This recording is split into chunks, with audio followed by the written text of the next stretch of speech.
கிராம மிஷனரி இயக்கம் வழங்கும் கிராமிய நேரம் என்ற இந்த நிகழ்ச்சிக்கு உங்களை அன்புடன் வரவேற்கிறோம். கிராம மிஷனரி இயக்கம் கடந்த 27 ஆண்டுகளாக சிறுவர் மற்றும் வாலிபர் மத்தியில் ஊழியம் செய்து வருகிறது. 800க்கும் மேற்பட்ட மிஷனரிகளோடு தமிழ்நாட்டில் உள்ள 38 மாவட்டங்கள் உட்பட ஆந்திரா, ஒடிசா, கர்நாடகா, சத்தீஸ்கர், ஜார்க்கண்ட் மற்றும் மத்திய பிரதேசம் ஆகிய மாநிலங்களிலும் நற்செய்தி பணியை செய்து வருகிறது. எமது இலக்கு 1,00,000 கிராமங்கள், 7,000 மிஷனரிகள், ஒவ்வொரு மாநிலத்திலும் 500 மிஷனரிகள். எமது தரிசனம் என் ஆட்டுக்குட்டிகளை மேய்ப்பாயாக என்ற வசனத்தின்படி கிராமங்களில் உள்ள சிறுவர் மற்றும் வாலிபர்களை கிறிஸ்துவுக்குள் வழிநடத்தி அவர்கள் மூலம் கிராமங்களை சுவிசேஷ மயமாக்குதல், சந்திக்கப்படும் சிறுவர் மற்றும் வாலிபர்களை நாளைய தலைவர்களாகவும் ஊழியர்களாகவும் உருவாக்குதல், ஒவ்வொரு கிறிஸ்தவரையும் ஆத்தும ஆதாயம் செய்கிறவராக மாற்றுதல். இப்பொழுதும் எமது நிகழ்ச்சிகளை ஜெபத்துடன் பார்த்து பயனடையுங்கள். செயல்படும் கிறிஸ்தவர்களாக தேவனுக்கு உங்களை அர்ப்பணிப்பது உறுதி. ஹலோ நேயர்களே, உங்ககிட்ட ஒரு விஷயம் பேசலாமா?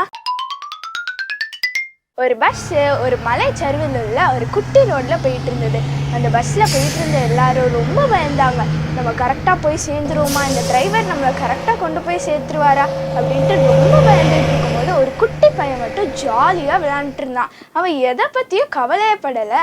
உடனே எல்லாரும் அவன்கிட்ட போய் கேட்டாங்க, நீ எப்படி இப்படி கவலையே படாமல் இருக்க அப்படின்ட்டு கேட்கும்போது அந்த சின்ன பையன் சொன்னான், நான் எதுக்கு கவலை பண்ணும், இந்த பஸ்ஸை ஓட்டுறதே எங்கள் அப்பா தான் அப்படின்ட்டு சொன்னான். இதே போல தான் நம்ம வாழ்க்கையிலையும் ஏசப்பா நம்ம லைஃப்பை லீட் பண்ணும்போது நம்ம எதை பற்றியும் கவலையே பட தேவையில்ல. பைபிளில் கூட ஒரு வசனம் இருக்கு, கர்த்தர் மேல் உன் பாரத்தை வைத்து விடு, அவர் உன்னை ஆதரிப்பார்.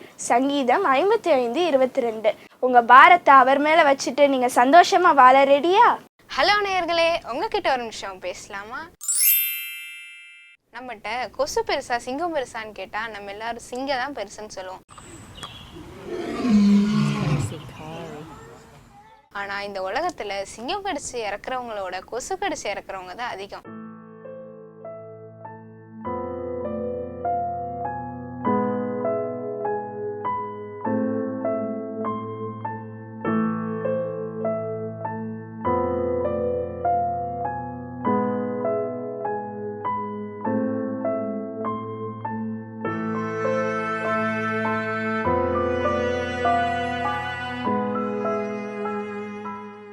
அதே மாதிரிதான் நம்ம சின்ன சின்ன பாவங்கள் செய்யும் போது அதை விட்டு விடுறதுக்கு ட்ரை பண்ணும். தேவனுடைய வார்த்தையை கேட்டு அதை காத்து கொள்கிறவர்களோ அதிக பாக்கியவான்கள். லூக்கா 11:28. தேவனுடைய வார்த்தையை கேட்டு அதை காத்து கொள்கிறவர்களோ அதிக பாக்கியவான்கள். லூக்கா 11:28. My God is so great, so strong and so mighty, there's nothing my God cannot do. The mountains are His, the rivers are His, the skies are His, cannot do. My God is so great, so strong and so mighty, there's nothing my God cannot do. Yes.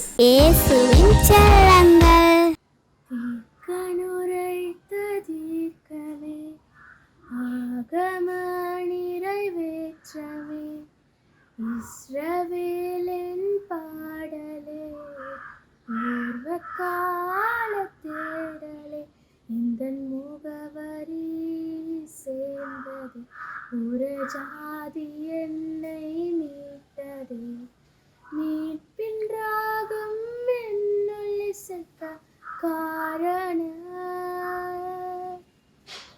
இவரை அன்றி வேறேது ரட்சகர், இவருக்கு வேறில்லை, இவர் நாமத்துக்கு இணையில்லை, இந்த நேசுவே தீர்க்கனுரை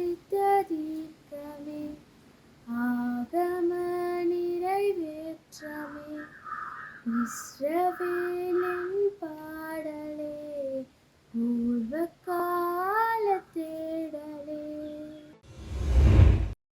பாருங்க, இன்னும் ஒரு லெட்டர் எனக்காக வருது. என் பேரில் ஒரு லெட்டர் வருதுன்னா அதில் ஒரு சந்தோஷம் இருக்குங்க. அந்த காலத்தில் பொங்கல் காலங்களில் பொங்கல் வாழ்த்துன்னு நாங்களாம் என் ஃப்ரெண்ட்ஸுக்கு நான் உனக்கு பொங்கல் வாழ்த்து தரேன், நீ என்ன வாழ்த்து அனுப்பணும்னு சொல்லி அவனை செலக்ட் பண்ண சொல்லி அவன் பேர் போட்டு அவனுக்கு நான் அனுப்பிவிடுவேன். இயேசு கிறிஸ்துவின் இனிய நாமத்தினாலே கிராம மிஷனரி இயக்க குடும்பத்தின் சார்பாக இந்த கிராமிய நேரம் என்ற நிகழ்ச்சிக்கு உங்களை அன்போடு கூட வரவேற்கிறேன். எங்களுக்காக இந்த ஊழியத்திற்காக நீங்கள் ஜெபியுங்கள். இந்த நிகழ்ச்சிகள் அநேகருக்கு ஆசீர்வாதமாக இருக்கிறது என்ற அநேக சாட்சிகளை கேட்டு நான் ஆண்டவரை நன்றியுள்ள உள்ளத்தோடு கூட துதிக்கிறேன். இந்த நிகழ்ச்சியை தடையில்லாமல் வெளிவருவதற்கு நீங்கள் ஜெபித்து கொள்ளுங்கள். தொடர்ந்து உங்களுடைய ஜெபங்களில் எங்களோடு கூட இணைந்து ஊழியம் செய்கிற 783 முழுநேர மிஷனரிகளுக்காக நீங்கள் ஜெபியுங்கள். இந்த செய்தி கேட்குற உங்களுக்கு எனக்கு ஒரு ஆசை இருக்கணுங்க.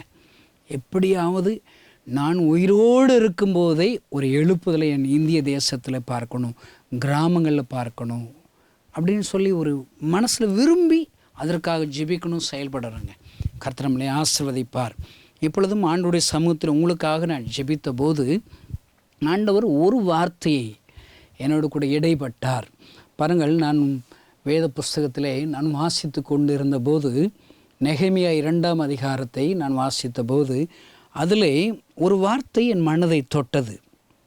அந்த வார்த்தை என்னவென்றால் 7வது வசனத்தில் பார்த்து, ராஜாவுக்கு சித்தமாயிருந்தால் நான் யூதா தேசத்திற்கு போய் சேரும் மற்றும் நதிக்கு அப்புறத்தில் இருக்கிற தேசாதிபதிகள் என்னை வழிவிட்டு அனுப்பும்படிக்கும் அவர்களுக்கு கடிதங்கள் கொண்டு போகும்படிக்கும் தேவாலயத்தில் இருக்கிற அரணின் கதவு வேலைக்கும் நகர அலங்கத்தின் வேலைக்கும் நான் தங்கப்போகிற வீட்டின் வேலைக்கும் வேண்டிய மரங்களை ராஜாவின் வனத்து காவலாளனையே ஆகாப் எனக்கு கொடுக்கும்படிக்கும் அவனுக்கும் ஒரு கடிதம் கட்டளையிடப்படுவதாக என்றேன். தயவுள்ள கரம் என் மேல் இருந்தபடியால் ராஜா அவைகளை எனக்கு கட்டளையிட்டார். அல்லேலூயா. அப்புறம் இதை வாசிக்கிட்டு இருக்கும்போது ஒரு கடிதம் அது ரொம்ப என் மனசில் பட்டுச்சுங்க.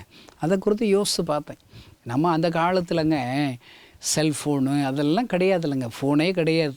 நம்ம அந்த காலத்தில் டெலகிராம் வரும், அந்த ஒரு ட்ரெஸ் போட்டு எங்கள் கிராமத்தில் டெலகிராம் வந்து ஐயோ யார் செத்து போயிட்டாங்களோ, எந்த உறவுக்காரங்களோ செத்து போயிட்டாங்கன்னு சொல்லி பதற்றமாக நாங்கள் எல்லாம் ஒரு 50-100 பேர் அந்த டெலகிராம் கொண்டு வந்த போஸ்ட்மேன் கூடயே நாங்கள் போவோம்.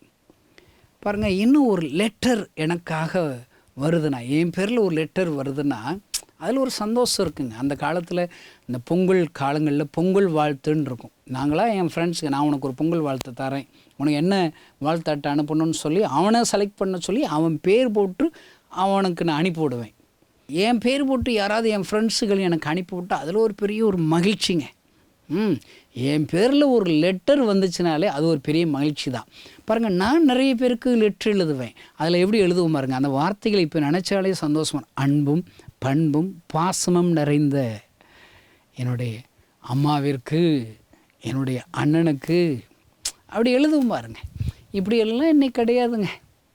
அந்த கடிதம் அப்படிங்கிற ஒரு இதே இல்லாமல் போயிடுச்சு, குறைஞ்சிக்கிட்டே வருதுங்க. இந்த நெகேமியா புஸ்தகத்தை வாசிக்கும் போது மறுபடியும் அந்த ஞாபகம் வந்துருச்சு. அல்லேலூயா. இவன் என்ன சொல்கிறா, ராஜாவிடத்தில் ஒரு கடிதம் எழுதி தாங்களேன், நான் ஆண்டோடைய ராஜ்யத்தை கட்ட போகிறேன், அலங்கத்தை கட்ட போகிறேன், ஆலயத்தை நான் கட்ட போகிறேன், ஆண்டவருக்காக நான் வைராக்கியத்தோடு எப்படியாவது இடிந்து போனான் அலங்கத்தை நான் கட்டணும். அதனால் நீங்கள் என்னச்சிங்கன்னா போகிற வழியில் யாராவது வழிமறிப்பாங்களே, அந்த ராஜாக்கள் என்னை வழி விடுவதற்கு ஒரு கடிதம் தாங்க. இங்கே சொல்கிறாரு, எல்லாம் மர வேலை, வீட்டின் வேலை, எல்லா வேலைக்கு தேவையான காரியங்களை கொடுக்கும்படிக்கு ஒரு கடிதம் நீங்கள் கொடுக்கணும்னு சொல்கிறான். அந்த கடிதம் எவ்வளோ வேல்யூ பாருங்கள். அல்லேலூயா. பைபிளில் நிறைய கடிதங்களை அப்படியே யோசித்து பார்த்தா நிறைய கடிதங்கள் இருக்குது. இப்போ நெகேமியா புஸ்தகத்தில் 6ஆம் அதிகாரம் 5ஆம் வசனத்தை வாசித்து பார்த்தாலே, 5ஆம் தரமும் அந்த பிரகாரமாகவே தன் வேலைக்காரனையும் அவன் கையிலை முத்திரை போடாத ஒரு கடிதத்தையும் எனக்கு அனுப்பினான். பயமுறுத்துகிற கடிதம், கிரிட்டிசிசம் பண்ணி கடிதம். பாருங்கள், எங்கள் ஆஃபீஸில் ஒரு மாதத்துக்கு ஒரு சில கடிதங்கள் உற்சாகப்படுத்தி வர்ற கடிதங்களும் வரதாசி. ஜெப குறிப்புகளை அனுப்புவாங்க. அதோடு எங்களுக்கு வாழ்த்துள் சொல்லுவாங்க, உங்களுக்காக நாங்கள் ஜெபிச்சுக்கிறோன்னு சொல்லி யாராவது எழுதிட்டா என் மனசில் ஒரு பெரிய ஒரு சந்தோஷம். அதோடு கூட எங்களை குறை சொல்லுகிற கடிதங்கள், அப்பா எவ்வளோ இப்படி தான் இப்படிகள்லாம் குறை கண்டுபிடிப்பாங்களே தெரியாது. இங்கே பாருங்கள், குறை சொல்கிறதுக்காகவே சன்பல்லாத்துங்கிறவன் ஒரு கடிதம் எழுதுகிறான் பாருங்கள். இந்த சத்தத்தை கேட்கிற சகோதரனே சகோதரியே, உங்களுக்கு யாராவது எழுதுகிற கடிதங்கள், உங்களுக்கு ஆறுதல் கடிதங்கள் வருதா? ஒருவேளை உங்கள் மனசை துக்கப்படுத்துகிற கடிதங்கள் வருதா? அப்போஸ்தலர் 9 அதிகாரத்தில் சவுல் பாருங்க, ஒரு கடிதத்தை நிருபத்தை வாங்கிடுறான், ஒரு லெட்டர் வாங்குகிறான். எதுக்காக? எல்லா தேவனுடைய திருச்சபையில் இருக்கிறவங்கள துன்பப்படுத்துகிறதுக்காகவே ஒரு கடிதம் வாங்கிட்டு போகிறான். அந்த கடிதம் போய் சேர்ந்தா அவனுக்கு எல்லா பெர்மிட் இருக்குது. அந்த கடிதத்தில் துன்பப்படுத்துகிற வார்த்தைகள் இருக்குது, ஜனங்களை வேதனைப்படுத்துகிற காரியங்கள் அதில் எழுதப்பட்டிருக்குது. பாருங்கள், பைபிளில் ஒரு குஷ்டரோகி இருக்கான், நாகமான் குஷ்டரோகி. 2 ராஜாக்களின் புஸ்தகம் 5 அதிகாரத்தில் எழுதப்பட்டிருக்குது. அவனுக்கு ஒரு சிறுபன் காஸ்பல் சொல்லிடுறாங்க, இந்த இடத்துக்கு போனால் தீர்க்க தரிசனத்தில் போவனாக நலமாக இருக்கும். அந்த காஸ்பல் செய்தி கேட்ட உடனே இவன் சரீரமெல்லாம் குஷ்டமாக இருக்குல்ல, இவன் என்ன செய்கிறான், இவனுடைய ராஜாட்ட போய், நீங்கள் நான் இப்படி ஒரு விஷயத்தை கேள்விப்பட்டேன், நீங்கள் எனக்கு ஒரு கடிதம் தாங்கன்னு சொல்லி அவன் போய் ராஜாட்ட போய் கடிதம் வாங்கிட்டு போகிறான் பாருங்க. அப்போ கடிதத்தில் அது ஒரு வேல்யூ இருக்குதுங்க. நான் அடிக்கடி யோசித்து பார்த்தேங்க, நம்ம பைபிளே ஒரு கடிதம் தாங்க. நம்ம புதிய ஏற்பாடு பைபிளில் நிருபங்கள் என்ன? ஒருவேளை கொரிந்தியர் புஸ்தகம் எழுதின நிருபம், 1 கொரிந்தியர், 2 கொரிந்தியர், தெசலோனிக்க திருச்சபைக்கு, அதெல்லாம் கடிதங்கள் தான். அங்கே அவர் சிறையிருப்பில் உட்கார்ந்து பவுலடியார் எல்லாம் எழுதுகிறார் பாருங்க. அதில் நிறைய அட்வைஸ் பண்ணுகிறார், எப்படி இருக்கணுங்கிறத அழகாக சொல்லி கொடுக்குறார் பாருங்கள். நம்முடைய வாழ்க்கையில் நான் இந்த முழு பைபிளுங்க, இந்த பைபிளுடைய தலைப்பு ஒரு சில இதில் பரிசுத்த வேதாகமும் அப்படி போட்டிருக்கும், இப்போ இருக்கிற எல்லா பைபிளையும் போட்டிருக்கும். இன்னும் ஒரு சில பைபிளில் பாருங்கள், புதிய ஏற்பாடில் அன்பின் செய்தி அப்படி போட்டிருக்கும் பாருங்கள், பார்த்துருக்கீங்களா? பாருங்க, இந்த பைபிளே என் ஆண்டவர் எனக்கு எழுதின, உங்களுக்கு எழுதின கடிதம் தானே ஐயா. அல்லேலூயா, ஒரு அன்பின் கடிதம் ஐயா. இதில் இந்த வார்த்தைகளில் வல்லமை இருக்கிறது, அங்கே ஆறுதல் இருக்கிறது, நமக்கு எச்சரிப்பான காரியங்கள் இருக்கிறது. கடிதங்களில் அன்பாக மட்டும் எழுத மாட்டோம், அங்கே எச்சரிக்கையும் அங்கே இருக்குங்க, இதெல்லாம் இருக்கும். இப்போ எனக்கு ஏசப்பா எனக்கு எழுதின இந்த வார்த்தைகள் எல்லாம் அன்பின் கடிதம் தானே. அடிக்கடி எனக்கு லெட்டர் எழுதுகிறவங்க அநேகருடைய நினைவுகள் இருக்கு. என் ஃப்ரெண்டு ஒருத்தர் இருக்கிறான், அப்துல் ரஹ்மான் என்கிற ஒரு ஃப்ரெண்டு இருக்கிறான். நாங்கள் 2 பேரும் ஒரே கிளாஸில் தான் படிப்போம். ஆனால் என்ன செஞ்சுக்கிறோமா, நான் இந்த வாரம் உனக்கு ஒரு லெட்ரு போடுவோம் பாருங்கள் அப்படி சொல்லுவோம். 2 பேரும் மணிக்கணக்காக அவங்களோட நேரம் செலவிடுவோம். ஆனால் அந்த கடிதம் என் நண்பன் எழுதியிருக்கானே எப்படா வரேன்னு சொல்லி அதை வெயிட் பண்ணிக்கிட்டே இருப்பேங்க. அதை வாசிக்கையில் எனக்கு ஒரு பெரிய ஒரு சந்தோஷம். ஃப்ரெண்ட்ஸ் எழுதின அந்த கடிதத்தில் சந்தோஷப்பட்டிருக்கிறேன். அதோடு கூட என்னுடைய மனைவி எனக்கு எழுதின முதல் கடிதம், என்ன இன்ட்ரெஸ்ட்டுங்க. அல்லேலூயா. பாருங்கள், நான் என் ஒய்ஃப் பொண்ணு பார்க்க போனேன், எனக்கு அவளை பிடிச்சிருச்சு, அவங்களுக்கும் என்ன பிடிச்சிருச்சு. நான் அடிக்கடி யோசிப்பேன், 2 பேருக்கு பிடிச்சிருச்சுல, சரிங்க கூட்டுட்டு போய் குடும்பம் நடத்துங்கன்னு என் ஒய்ஃபை என் மாமனார் மாமியார் என் கூட அனுப்பி விட்ருக்கலாம். பாருங்கள், அப்படி அனுப்பிவிட மாட்டாங்க, ஒரு தேதி குறிக்கணுங்கிறாங்க. அங்கே எல்லாம் நான் கல்யாணம் முடிக்கிறதுக்கு என் ஊர்க்காரங்க, உறவுக்காரங்க, என் ஃப்ரெண்ட்ஸ் எல்லாம் வாங்க எனக்கு கல்யாணம் நடக்க போது வாங்கன்னு சொல்லி பெரிய செலவு வச்சு அவங்களுக்கு சாப்பாடெல்லாம் போட்டு அங்கே ஒரு கயரை அடையாளமாக கட்டுறோம், ஒரு செயினை அடையாளம் போடுறோம். இதுக்கெல்லாம் நம்ம செய்யணுங்கிறோம். அதுக்கப்புறம் தான் நான் கணவன் மனைவிங்கிறத அக்செப்ட் பண்ணிக்கிறாங்க. பாருங்கள், என்னுடைய கல்யாண காரியங்கள் அப்படி ஒழுங்குபடுத்தணும். நிச்சயார்த்தம் முடிஞ்சு, இதுதான் பொண்ணு இதுதான் மாப்பிள்ளை, ஒரு டேட் ஃபிக்ஸ் பண்ணிட்டோம், டிசம்பர் 28 அப்படின்னு ஃபிக்ஸ் பண்ணிட்டோம். பாருங்கள், அதுக்கப்புறம் என் ஒய்ஃபு முதல்ல என்கிட்ட சொன்னான், நான் உங்களுக்கு ஒரு கடிதம் எழுத போகிறேன். எழுதுனா, இந்த கடிதத்தை இப்போ எழுதி முடிச்சிட்டேன், போஸ்ட் பண்ண போகிறேன், போஸ்ட் பண்ணிட்டேன் சொல்லிட்டா. பாருங்கள், இன்றைக்கி போட்டால் நாளைக்கு வந்துடும், ஒரு நாள் ட்ராவல்லே எங்கள் ஊருக்கு வந்துடும். என் ஒய்ஃப் ஒரு சிவகாசி, என்னுடைய வேறு விருதுநகர், அவ்வளோதான் 28 கிலோமீட்டர் தான் இங்கேருந்து. நான் காலையில் இங்கே 9 மணிக்கு வீட்டு வாசலில் உட்காந்துட்டேன் பாருங்கள். எப்படா போஸ்ட்மேன் வருவான், என் வீட்டு போஸ்ட்மேன் 11 மணிக்கே வந்துடுவான். அன்னைக்குன்னு பார்த்து 11 மணி ஆகுது, 11:30 மணி ஆகுது, 12 மணி ஆகுது. வெயிட்டிங். என்ன போய் தொலைஞ்சான் அந்த போஸ்ட்மேன் பையன். உட்காந்துக்கிட்டே இருந்தேங்க. அவன் ரொம்ப லேட்டாக வந்து கொடுத்தான் பாருங்க. படித்தேன்.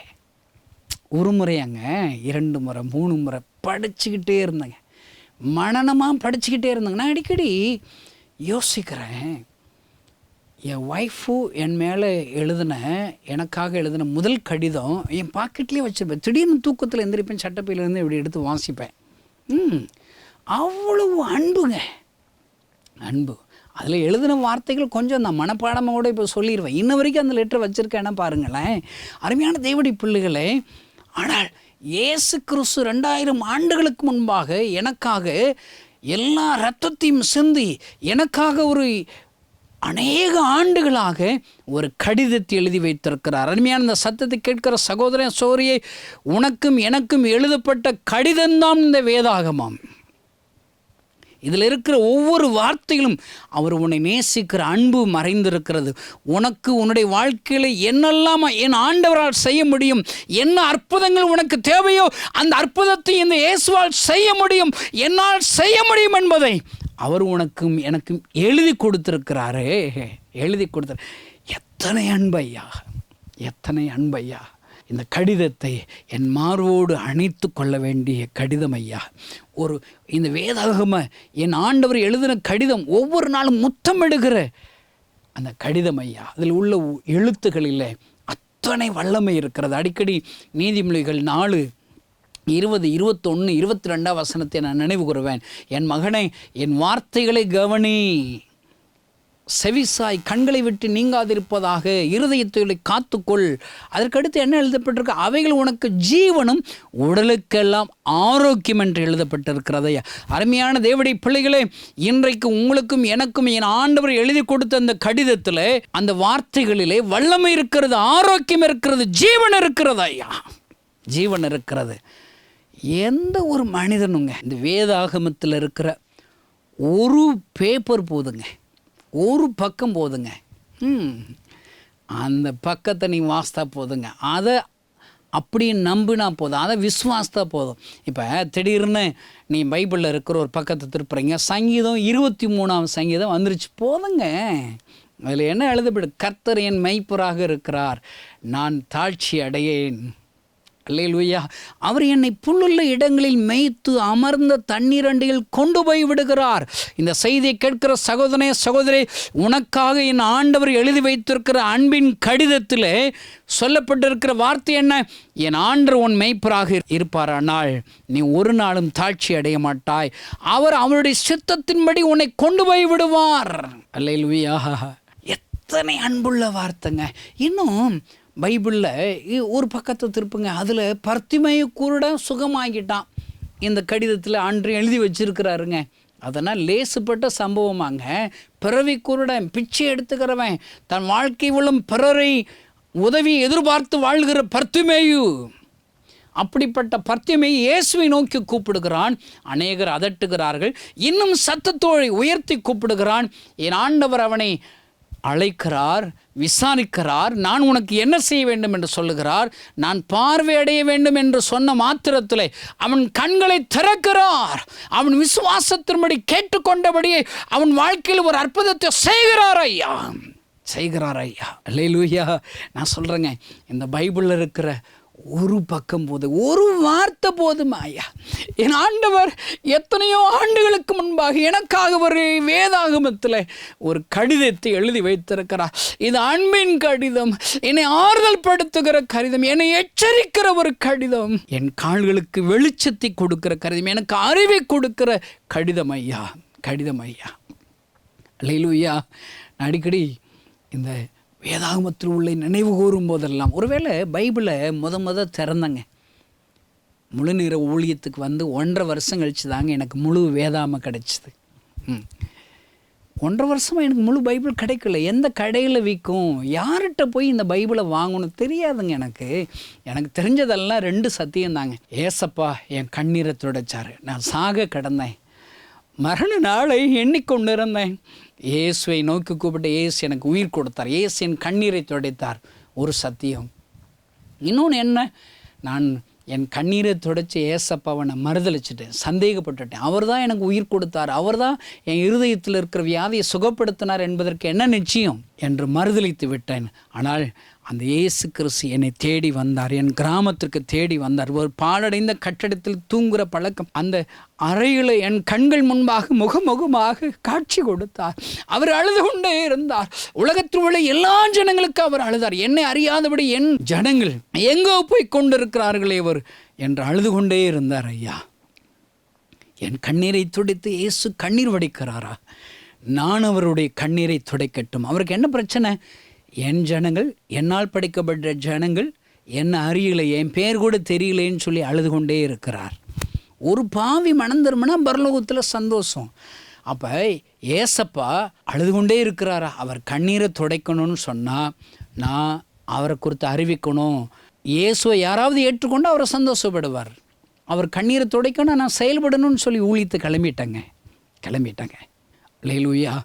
ஆண்டவர் அந்த முதல் நாளிலிருந்து ஆண்டவர் 25 வருடங்களாக ஏசப்பாவுடைய கண்ணீரை துடைக்க என் வாழ்க்கையை ஒப்பு கொடுத்துருக்கிறேன். நான் மட்டும் இந்த ஊழியத்தை தொடங்கினேன். என்னோடு கூட 783 மிஷனரிகளும் ஏசப்பாவுடைய கண்ணீரை துடைக்கும்படி ஒப்பு கொடுத்துருக்குறோம். பாருங்கள், அந்த ஊழிய ஆரம்ப நாட்களில் என்கிட்ட பைபிள் கிடையாதுங்க. 1.5 வருஷம் கழிச்சு தான் எனக்கு பைபிள் கிடச்சிது. அதனால தான் இன்றைக்கு இப்படிப்பட்ட முழு வேதாகமும் இல்லாதவங்க யாரும் இருக்கக்கூடாதுன்னு சொல்லி ஒவ்வொரு மாதமும் ஆயிரக்கணக்கான வேதாமத்தை மற்றவரிடத்தில் வாங்கி கொடுத்து வருகிறோம். அல்லேலூயா. ஜெபியுங்கள் ஐயா.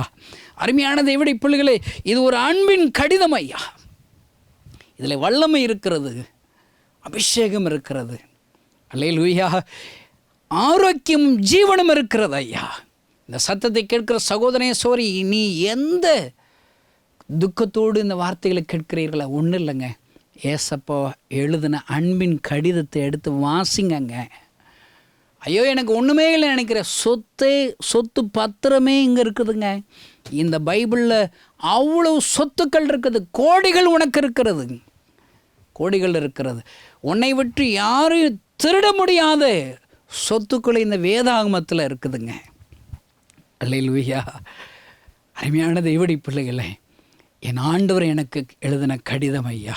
ஒருவேளை இந்த செய்தி கேட்கிற சகோதரேஸ்வரே, எனக்கென்று என் மீது அன்பு செலுத்தி என்னை நேசிக்கிற யாருமே இந்த உலகத்தில் இல்லை, யாருமே எனக்கு ஒரு லெட்டர் எழுதலேன்னு நினைக்கிறீங்களா?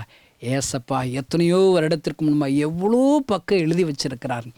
ஒவ்வொரு பக்கத்துலேயும் ஆண்டவருடைய அன்பு தாங்க. முதல் பக்கத்தில் இந்த உலகம் எப்படி உண்டாச்சு, அருமையான இந்த செய்தியை கேட்கிற சகோதரேஸ்வரர், ஒன்றும் இல்லாமையிலாலே எல்லாவற்றையும் உண்டாக்கின ஆண்டவர் ஐயா, தம்முடைய வார்த்தையினாலே சிருஷ்டித்த ஆண்டவர் ஐயா.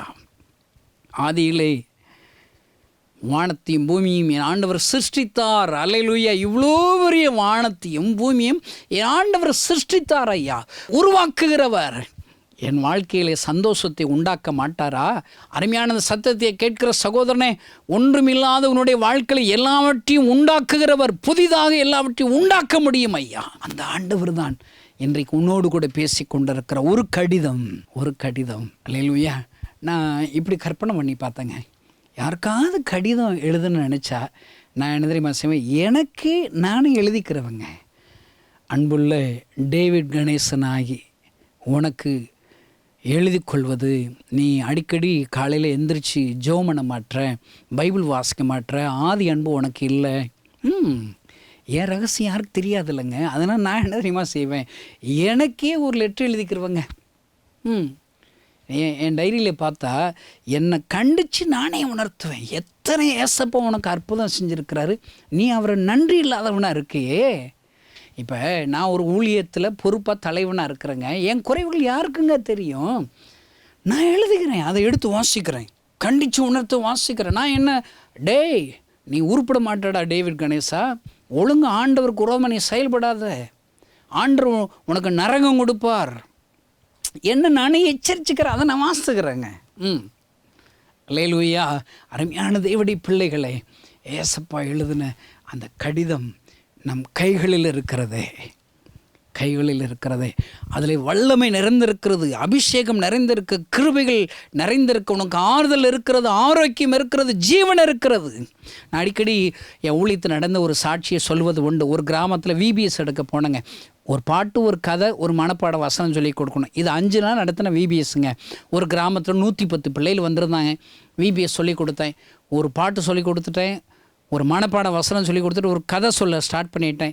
திடீர்னு ஒருத்தன் எந்திரிச்சு டான்ஸ் ஆடுறான். எல்லோரும் அவனை தான் கவனிக்கிறாங்க, டான்ஸ் ஆடுறத அவனை தான் கவனிக்கிறாங்க. யாரும் என்ன கவனிக்க மாட்டேன். நான் யோசிச்சு பார்த்தேங்க, இந்த டான்ஸ் ஆடுறவன்ட்ட நம்ம சொல்லி கொடுத்த மனப்பாட வசனத்தை சொல்லுவோம். அவனுக்கு சொல்ல தெரியலையா, அவனை கூப்பிட்டு பக்கத்தில் உட்கார வச்சுருவான். இதுதான் பனிஷ்மெண்ட். முதல்ல அந்த கூட்டத்தில் இருக்கிற ஒரு 4 பேர்கிட்ட வசனத்தை சொன்னேன். திக்கி சொன்னான். 5ஆவது அந்த டான்ஸ் ஆடுறவன்ட்ட வசனத்தை சொல்கிறான், நான் சொல்லி கொடுத்ததை சொல்கிறான்னு சொன்னால் அவனுக்கு சொல்ல தெரில. இங்கே பக்கத்தில் வாடன் கூப்பிட்டேன். சொல்கிறியா இல்லடா, வசனத்தை ஒழுங்காக சொல்ல தெரில, டான்ஸ் ஆடிக்கிட்டு இருக்க படுவ ராஸ்கல் சொல்கிறானா, திக்கிறான், கையை அடிக்கிற ஓங்கின, சொல்கிறியா இல்லையடா அப்படின்னு சொல்லி ஓங்குனா வசனத்தை திக்காமல் சொல்லி போட்டாங்க. எனக்குன்னு ஆச்சரியம். நான் அவன்கிட்ட கும்பிடு போட்டேன், டே இவ்வளவு நல்ல டான்ஸ் ஆடிக்கிட்டு இருந்தாலும் வசனத்தை சொல்கிறியாடா, எனக்கு பசிக்குதுடா, காலையிலேருந்து சாப்பிடலடா, தயவு செய்து என்னை ஊழியம் செய்ய விடுறான்னு சொல்லி பக்கத்தில் உட்கார வச்சுட்டு விபிஎஸ்லாம் முடிஞ்சது. எல்லோரும் வீட்டுக்கு போயிட்டான், இவனும் வீட்டுக்கு போயிட்டான். இவன் வீட்டுக்கு போனவன் அவங்க அம்மா போய் கூப்பிட்டு வர்றாங்க. அவன் அம்மா இத்தனை டி இருக்கிறாங்க, ஒன்று நடந்து வர்றாங்க. எனக்கு தெரிஞ்சு போச்சு, இன்றைக்கி இந்த அம்மா கையில் நமக்கு அடி இருக்குதுன்னு சொல்லி கண்ணத்தனா தடவி பார்த்துக்கிட்டு இருக்கிறேன். அந்த அம்மா வந்தாங்க, ஏவே அண்ணா சொன்னீங்கன்னு அரட்டுறாங்க. நான் கை காலெலாம் நடிங்க சொன்னேன், ஏமா சண்டைக்கு வர்றீங்க, இந்த பையனை கையதாமல் உனே அடிக்குமே இல்லைம்மா, ஆனால் வசனத்தை நல்லா சொல்லிட்டாமான்னு சொன்னான். அந்த அம்மா என்ன தெரியுமா சொன்னேன், என் பையன் பிறந்ததுலேருந்து பேச மாட்டாத ஊமையனாக இருந்தேன், நீ என்னமோ இந்த வசனத்தை சொல்ல சொன்னியா ஊமையன் பேச ஆரம்பிச்சிட்டான்னு சொல்கிறாங்க. அல்லேலூயா. அருமையான தேவனுடைய பிள்ளைகளே, ஆண்டவர் எனக்கு எழுதின இந்த கடிதத்தில் ஆரோக்கியம் இருக்கிறது, ஜீவன் இருக்கிறது. அவன் டான்ஸ் ஆடுறான்னு சொல்லிட்டு நான் சொல்லி கொடுத்த மனப்பாட வசனத்தை சொல்ல சொன்னேங்க, கையை ஓங்கினங்க. அவன் பயத்தில் அந்த வசனத்தை சொல்ல ட்ரை பண்ணுறான். அந்த வசனத்தில் இருக்கிற வல்லமை நாவின் கட்டுக்களை அவிழ்த்து விடுகிறது. ஐயா, அருமையான தேவனுடைய பிள்ளைகளே, என் ஆண்டவர் அப்படிப்பட்ட அன்பின் கடிதத்தை, வேதாகமத்தை உன் கைகளில் வைத்து கொடுத்திருக்கிறாரா? எத்தனை பெரிய பாக்கியம் ஐயா. சொந்த மொழியிலே இந்த வேதாகமம் இல்லாத கோடிக்கணக்கான ஜனங்கள் இருக்கும்போது உன் கைகளில் சொந்த மொழியிலே ஒரு வேதாகம என் ஆண்டவர் உனக்காக எழுதின அந்த கடிதத்தை நீ பெற்றுக்கொண்டு இன்றைக்கு ஏன் திகைத்து போயிருக்கிறாய், ஏன் கண்ணீர் வடிக்கிறாய், ஏன் ஐயோ எனக்கு ஒன்றுமில்லை என்று புலம்புகிறாய்? இந்த கடிதத்தை வாசித்து பார். இந்த கடிதத்தில் இருக்கிற அன்பின் வார்த்தைகள் உன்னைத்தோடு உனக்கு தேவையான அற்புதத்தை கொண்டு வரும் ஐயா. இந்த 25 வருஷமாக இந்த ஒரே ஒரு கடிதம், என் அன்பின் இயேசுவின் கடிதம் தான் என்னை கரம்பிடித்து நடத்துகிறது ஐயா, எனக்கு போதிக்கிறது ஐயா, என்னை எச்சரிக்கிறது ஐயா, எனக்கு ஆலோசனை சொல்லிக் கொடுக்கிறது ஐயா. என்னுடைய மரண நாள் வரை இந்த ஒரு கடிதம் எனக்கு போதும் ஐயா. நீங்களும் ஒப்பு கொடுப்பீர்களா? கர்த்தர் என்னை நடத்துவது போல உங்களை நடத்துவார். பரலோகத்தில் இருக்கிற எங்கள் அன்பின் தகப்பனை ஒரு கடிதம். ஆமென். அல்லேலூயா. நெகேமியா தன் செய்ய போகிற வேலைக்காக ராஜாவிடத்தில் ஒரு கடிதத்தை எழுதி தரும்படி கேட்டுக்கொண்டான். ஒருவேளை நாகமான் குஷ்டம் நீங்குவதற்காக, ஒரு தீர்க்கதரிசி இடத்துல அவன் விரும்பின அற்புதத்தை பெறுவதற்காக ஒரு கடிதம் என்று விரும்பினான். ஆண்டவரே, நாங்கள் எந்த ராஜாவிடத்தில் எங்களுக்கு கடிதம் வேண்டாம்ப்பா. ஆண்டவரே, இத்தனையோ வருடங்களுக்கு முன்பாக எனக்கென்று ஒரு கடிதத்தை எழுதி வைத்திருக்கிறீரே, இந்த கடிதத்தில் எங்களுக்கு தேவையான எல்லா அற்புதங்களும் இருக்கிறதேப்பா, இதை நாங்கள் வாசிக்கட்டும் அப்பா. இது ஏசப்பா எனக்கு எழுதின அன்பின் கடிதம் என்று சொல்லி நாங்கள் இதை முத்தமிடட்டு, இதை ஒவ்வொரு நாளும் நாங்கள் தியானிக்கட்டும் அப்பா. இரவும் பகலும் தியானிக்கிற மனுஷன் பாக்கியவான் என்று எழுதியிருக்கிறதே, அந்த பாக்கியமுள்ள வார்த்தைகளே, அந்த கடிதத்தில் உள்ள வார்த்தைகளை ஒவ்வொரு நாளும் நாங்கள் தியானிக்கட்டும், அதன்படி செயல்படட்டும். ஆண்டவரே, எங்களை ஆசீர்வதி. இந்த சத்தத்தை கேட்கிற ஒவ்வொருவருக்கும் நான் ஜெபிக்கிறேனப்பா. இந்த கடிதத்தில் எழுதப்பட்ட அந்த வார்த்தைகள் இருக்கிற வல்லமை ஒவ்வொருவரையும் தொடுவதாக. மகிமை இறங்கட்டும். கட்டுக்கள் இயேசுவின் நாமத்தினாலே கட்டவிழ்க்கப்படட்டும். வியாதிகள் சுகமடைவதாக. பேச முடியாத வாயின் கட்டுகள் இயேசுவின் நாமத்தினால் கட்டவிழ்க்கப்படுவதாக. செவிடான காதுகள் இயேசுவின் நாமத்தினால் திறக்கப்படுவதாக. நடக்க முடியாத கால்கள் இயேசுவின் நாமத்தினாலே பலன் கொள்வதாக. இந்த கடிதத்தில், இந்த வேதாகமத்தில் எழுதப்பட்ட ஒவ்வொரு வார்த்தையில் இருக்கிற வல்லமை இந்த செய்தி கேட்கிற ஒவ்வொருடைய குறைவுகளை நிறைவாக மாறுவதாக, வியாதிகள் சுகமடைவதாக. அநேக சாட்சிகளை அடியேன் கேட்டுமை துதிக்க உதவிச்சு இயேசு நாமத்தினால் பிதாவே, ஆமென். இந்த செய்தி நிச்சயமாக உங்களை செயல்பட தூண்டிருக்கும் என விசுவாசிக்கிறோம். நீங்களும் எங்களோடு இணைந்து தேவனுக்காக ஏதாவது செய்ய விரும்புகிறீர்களா? கீழ்கண்ட எங்களது ஊழிய திட்டத்திற்காக ஜெபிக்க முன்வரலாமே. தமிழ்நாடு மற்றும் பிற மாநிலங்களிலும் ஆலயம் கட்ட தேவையாய் உள்ள 1000 கிராமங்களில் இடம் வாங்கி ஆலயம் கட்டப்பட ரூபாய் 5 லட்சமோ அல்லது அதில் ஒரு பகுதியோ கொடுத்து ஆலயம் கட்டி கொடுப்போர் எழும்ப ஜெபியுங்கள். சூனேமியால் எலிசாவுக்கு ஒரு அறை வீட்டை கட்டி கொடுத்தது போல புதிய மிஷனரிகள் தங்கி பயிற்சி எடுப்பதற்கு ரூபாய் 2 லட்சம் கொடுத்து ஒரு மிஷனரி வீட்டை கட்டி கொடுப்போர் எழும்ப ஜெபியுங்கள். நாம் சந்திக்கும் வாலிபர்கள் மற்றும் ஆரம்ப விசுவாசிகளை கிறிஸ்துவுக்குள் வளரச் செய்ய ரூபாய் 300 கொடுத்து முழு வேதாகமும் வாங்கி கொடுப்போர் எழும்ப ஜெபியுங்கள். நாம் பணி செய்யும் 8 மாநிலங்களிலும் உள்ள 880 மிஷனரிகளை மாதந்தோறும் ரூபாய் 10,000 கொடுத்தோ அல்லது இயன்ற காணிக்கையை கொடுத்தோ தாங்குவோர் எழும்ப ஜெபியுங்கள். தமிழ்நாடு மற்றும் பிற மாநிலங்களிலும் துரிதமாக சுவிசேஷம் அறிவிக்கவும் பின்தொடர் பணிக்காகவும் சுவிசேஷ வாகனங்கள் வாங்கி கொடுப்போர் எழும்ப ஜெபியுங்கள். தங்கள் வாலிப மற்றும் சிறு பிள்ளைகள் ரட்சிக்கப்பட, அபிஷேகிக்கப்பட மற்றும் இயேசுவுக்கு சாட்சியுள்ள பிள்ளைகளாக வளர கண்மணி பிள்ளைகள் இயேசுவுக்காக திட்டத்தில் தங்கள் பிள்ளைகளை இணைக்கிற பெற்றோர்கள் எழும்ப ஜெபியுங்கள். இந்தியா முழுவதிலும் இன்னும் துரிதமாக நம் மிஷனரி பணிகள் நடக்க மாதந்தோறும் அல்லது வருடத்திற்கு ஒரு முறையாவது ரூபாய் 1000 கொடுத்து எழுப்புதல் விரும்பும் பங்காளர் திட்டத்தில் இணைகிற அநேகர் எழும்ப ஜெபியுங்கள். மேலும் எங்களோடு தொடர்பு கொள்ள விரும்பினால் திரையில் காணும் எங்கள் முகவரியும் குறித்துக் கொள்ளுங்கள். கிராம மிஷனரி இயக்கம், தபால் பெட்டி எண் 51, விருதுநகர் 626001. இந்த நிகழ்ச்சியையோ அல்லது எங்கள் ஊழியத்தையோ நீங்கள் தாங்க விரும்பினால் எங்கள் தொலைபேசி எண்ணை குறித்துக் கொள்ளுங்கள். 7378000444. கர்த்தர் தாமே உங்களை ஆசீர்வதிப்பாராக.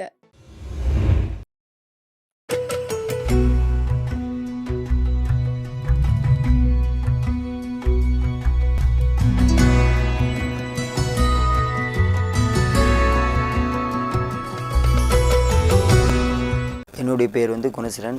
நான் கிறிஸ்துவ குடும்பத்தில் பிறந்து வளர்க்கப்பட்டேன். பாரம்பரிய கிறிஸ்துவத்தில் வளர்க்கப்பட்டேன். என்னோடு கூட பிறந்தவங்க 3 பேர். அந்த 3வது பேரில் கடைசியாக நான். ஆனாலும் கிறிஸ்துவுக்குள்ளாக இருந்தேன். ஆனால் கிறிஸ்துவை அறியாமல், இயேசுவின் அன்பை தெரியாமல் வாழ்ந்து கொண்டிருந்தேன். தினமும் சர்ச்சைக்கு போவேன், வேத வாசிப்பேன், ஜெபிப்பேன். ஆனாலும் என்னுடைய வாழ்க்கையில் ஒரு மாற்றங்களே காணப்படவே இல்லை. பழைய பாவங்கள், ஃப்ரெண்ட்ஸுகளோடு சேர்ந்து அடிதடி போன்ற காரியங்களில் இருந்து கொண்டிருந்தேன். ஆனாலும் என் வாழ்க்கையில் மாற்றங்கள் இல்லை. ஆனாலும் என்னுடைய அப்பா அம்மா சொல்லுவாங்க, இவங்களோட நீ சேராத, போகாத அப்படிம்பாங்க. இல்லை, அவங்க தான் எனக்கு எல்லாமே அப்படி சொல்லி அவங்களோட பின்னாகவே போய் கொண்டிருப்பேன். ஆனாலும் இயேசுவை தேடுவேன், ஜெபத்திற்கு போவேன், ஆலயத்திற்கு போவேன். என்னுடைய வாழ்க்கையில் நிறைய கோபங்கள், எரிச்சல்கள் போன்ற காரியங்கள் நிறைய காணப்பட்டது. ஆனால் வாழ்க்கையில் ஒரு திருப்பு முனையை பார்க்க முடியவில்லை. ஒரு நாள் கன்னியாகுமரியில் ஒரு மீட்டிங் 12 ஒரு ப்ரேயர் வைத்திருந்தாங்க. அந்த ப்ரேயருக்கு எங்கள் பக்கத்து ஊரிலிருந்து ஒரு சில அண்ணன்மார்கள் அந்த ப்ரேயருக்கு போயிருந்தாங்க. அப்போ போகும்போது என்னையும் கூப்பிட்டாங்க. நமக்கு ஆலயம், ஜெபம் அந்த மாதிரிலாம் பிடிக்காது. அதெல்லாம் நமக்கு ஒரு கசப்பாக தோன்றுச்சு. ஆனால் என் வாழ்க்கையில் அன்றைக்கு ஒரு விருப்பம், ஒரு வாஞ்சை வந்தது. இந்த மீட்டிங்கு நம்ம போகலாமே அப்படின்னு சொல்லி அந்த 12 ப்ரேயர் கன்னியாகுமரியில் வைத்து நடத்திருந்தாங்க. மோகன் சிலாசரன் அவங்க வைத்து நடத்திருந்தாங்க. அந்த மீட்டிங்கு நான் போகும்போது என்ன அறியாமலே பரிசுத்த ஆவியானவர் வின்சன் ஜெபத்தில் நடத்தும்போது பரிசுத்த ஆவியானவர் எனக்குள்ளே நிரப்பி உங்களெல்லாம் ஆண்டவர் வல்லமையாக பயன்படுத்துவார், நீங்கள் அநேகர்களுக்கு பயன்படுத்துவார் அப்படின்னு சொல்லி. ஆனால் என்னுடைய வாழ்க்கையில் எல்லாம் ஒரு பயனற்றதாக கிடந்தது. என்னுடைய வாழ்க்கையில் ஒரு துன்மார்க்கமான காரியமாக இருந்தது. இயேசு நம்மளெல்லாம் பயன்படுத்துவாரா, நம்ம வாழ்க்கையெல்லாம் ஒரு மாற்றங்கள் கொண்டு வர முடியுமா அப்படி சொல்லி என்னுடைய வாழ்க்கையில் ஒரு தாழ்வு மனப்பான்மை போன்ற காரியங்கள் இருந்தது. ஆனாலும் இயேசுவை விடவில்லை. அவருடைய அன்பு எனக்குள்ளே ஊற்றப்பட்டதினால் அன்று எனக்குள்ளே ஒரு தெளிவான ஒரு எண்ணங்கள், தெளிவான ஒரு வார்த்தைகள் வந்தது.